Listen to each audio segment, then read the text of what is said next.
বাইরে তালা মারা ছিল, ওই তালা খুইলা ভিতরে ঢুইকা এক রুমে ঢুকছি, ঢুকে সেরা ওই রুমের থেকে ওর ছেলে যে এখানে আইডি কার্ড রাখে, ওর নিজের হাতে ওইখান থেকে আইডি কার্ড আর ইয়াগুলো লিছে, ভোটার আইডি কার্ডগুলো লিছে।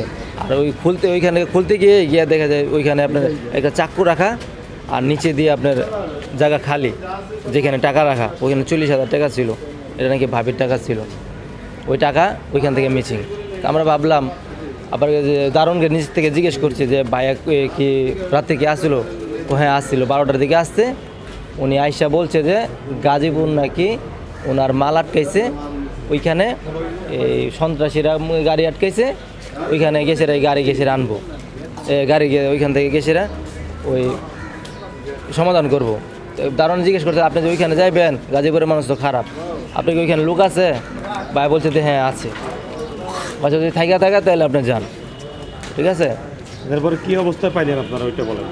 আমরা ভিতরের ঘটনা বলেন। ভিতরের ঘটনা পাইছিল, আমি যখন বাসা থেকে বেরিয়ে আমরা নিচে থেকে দিয়ে পড়ছি, পরে জানাই থানায় জিডি করতে চাইছি, কোনো জিডি করে নাই। পরে রাষ্ট্রদা নিচে থেকে পরে দিয়ে আমি বলছি তুমি বাসা চলে যাও, গিয়ে তোমার এক বন্ধু নিয়ে থাকো। আমরা সকালবেলা আপনি যে ছুরি চাকু অবস্থা মানে চাকু ফালানো অবস্থা দেখলেন, তারপরের ঘটনা বলেন। চাকু ফালানো ছিল ওইটা, তো তখন আমরা বেরিয়ে এসে পড়ছি, ওই রুমে যাই নাই যে রুমে মার্ডার হয়েছে, মার্ডার হয়েছিল অন্য রুমে। আর ওই রুমের থেকে টাকা নিয়ে গেছে। আর আমরা বললাম যে যেহেতু গাজীপুর গেছে, ওনার মনে টাকার প্রয়োজন, উনি টাকা ভাঙ্গা টাকা নিয়ে গেছে, বাবির টাকা। ওনার তো টাকার মানে হয়তো বা শর্ট, বাবির টাকা নিয়ে উনি গাজীপুরে চলে গেছে, যেহেতু ওনার মারা আটকাইছে। তো এই টাকা নিয়ে মনে ভাই নিয়ে গেছে। তো আমরা ওইটা ভাইবই বাস আমরা আইডি কার্ড নিয়ে থানায় জিডি করতে আসছি। থানায় জিডি করতে আসছি, থানায় কোন থানায় জিডি নেই না।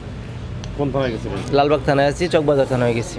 3 তারিখ দিবাগত রাত্রি 2টার সময় আমরা চকবাজার থানা পুলিশ সংবাদ পাই যে আমাদের থানার অধীনে পোস্তা এশিয়া টাওয়ারের 5 তলায় একজন ভাড়াটিয়া তিনি তার বাসায় খুন হয়েছেন।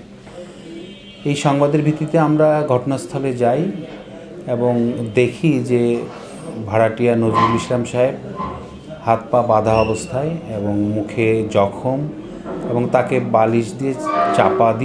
বালিশে চাপা দিয়ে হত্যা করা হয়েছে মর্মে প্রতীয়মান হয়। ঘটনার গুরুত্ব বিবেচনায় আমরা সিআইডি ফরেনসিক বিভাগের, ক্রাইম সিন বিভাগের যারা কাজ করেন ওনাদেরকে আমরা ইনভাইট করি, ওনারা অ্যাটেন্ড করেন এবং প্রয়োজনীয় নমুনা সংগ্রহ করেন। এরপরে আমরা লাস্টে প্রকৃত ঘটনা মৃত্যুর উদ্ঘাটনের জন্য ময়নাতদন্তের জন্য ঢাকা মেডিকেল মর্গে প্রেরণ করি। বর্তমানে মামলার বিষয়টি প্রক্রিয়াধীন রয়েছে। আমরা বিশ্বাস করি তদন্ত অব্যাহত আছে, অল্প সময়ের মধ্যেই আমরা ঘটনার প্রকৃত রহস্য এবং সংশ্লিষ্টদের আইনের আওতায় আনতে সক্ষম হব। এখন পর্যন্ত আপনারা কিছু বুঝতে পারছেন না তো, লিঙ্গ কর্তন করা ছিল আমাদের বিষয়টি সঠিক, কিন্তু আমরা এই বিষয়ে সংশ্লিষ্ট যে বিষয়গুলো খতিয়ে দেখা দরকার আমরা সেদিকে মনোনিবেশ করে তদন্ত অব্যাহত রেখেছি।